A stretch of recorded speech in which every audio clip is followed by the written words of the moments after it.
Finally দেখেন আমরা এতটুকু আয়রন অক্সাইড বালি থেকে সংরক্ষণ করছি। এখন চলেন আমরা এটার সাহায্যে বিভিন্ন ধরনের ম্যাজিক দেখি। এই যে একটা চুম্বক নিছি, চুম্বককে আরও শক্তিশালী করার জন্য আমরা দুইটা চুম্বককে অ্যাডজাস্ট করছি।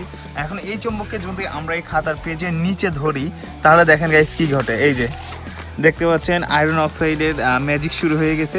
তো এটা দেখেন, এই যে আমরা এটাকে যেদিকে টানবো সম্পূর্ণটা সেদিকে রওনা দিবে। আবার এই দেখেন, আর এটা চুম্বক সোজাসুজি আসলে এমনভাবে খাড়া খাড়া হয়ে থাকবে। দেখেন, দেখতে পাচ্ছেন ফাঁকে থেকে দেখে মনে হচ্ছে কতটা এটা ধারালো বা খাড়া জাতীয় পদার্থ, কিন্তু দেখেন এখানে হাত দিলে পারে কিছুই না, এটা নর্মালি শুয়ে পড়বে। এই যে আর এটাকে কিন্তু হাত দিয়েও সরানো, যতই আমি এদিকে সরানোর চেষ্টা করবো দেখেন আবার দেখেন একাই ওইদিকে সরে যাবে। এই যে দেখতে পাচ্ছেন, এই যে দেখেন।